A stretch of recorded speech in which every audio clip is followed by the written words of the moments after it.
Paul's journey to Asia. But the Spirit of Jesus kept them from going. The road was blocked. Road closed, Spirit led. Paul and others tried to enter Bithynia, but the Spirit of Jesus would not allow them to.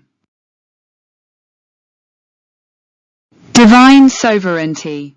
God is intimately involved in the logistics of mission work. The no experienced by Paul was not a rejection of his desire to serve, but a strategic redirections by the Holy Spirit. Persistent movement. Despite experiencing closed doors, Paul and his team did not stop working or lapse in activity. They continued to travel and stay attentive to God's presence until the next clear instruction was provided. The arrival of Luke. The shift in the text from the third person, they, to the first person, we, in verse 10 is significant. It indicates that Luke, the author of Acts, joined the missionary team in Troas, becoming an eyewitness to the events that followed. Key takeaway. Closed doors as redirections. A closed door is not always a sign of failure or being outside of God's will. Often, it is a deliberate no that protects you from a path that does not align with God's greater strategic purpose for your life. Sensitivity to the Spirit. Paul's success was rooted in his sensitivity to the Spirit's leading. He was not wedded to his own itinerary but remained flexible and willing to change course instantly when he perceived the Spirit's guidance. The greater goal.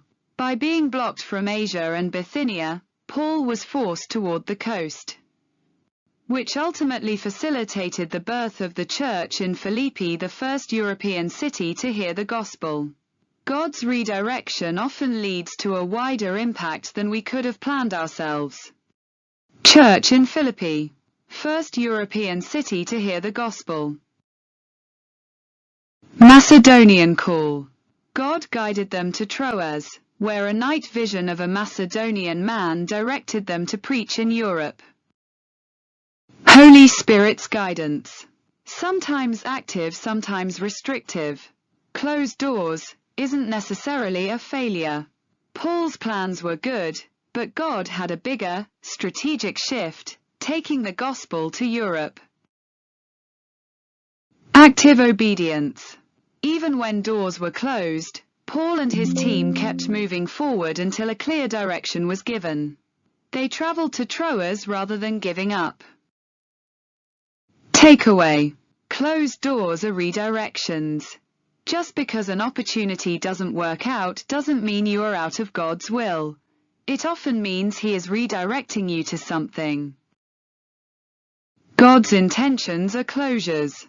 Paul's journey to Asia and Bithynia have his purposes. Guidance by elimination. God often leads through negative guidance, as clearly as through open doors, blocking Paul's preferred paths eastward toward Asia and northeast toward Bithynia. The Holy Spirit was actively steering Paul toward a specific destination. This teaches that God's no is a purposeful part of His direction.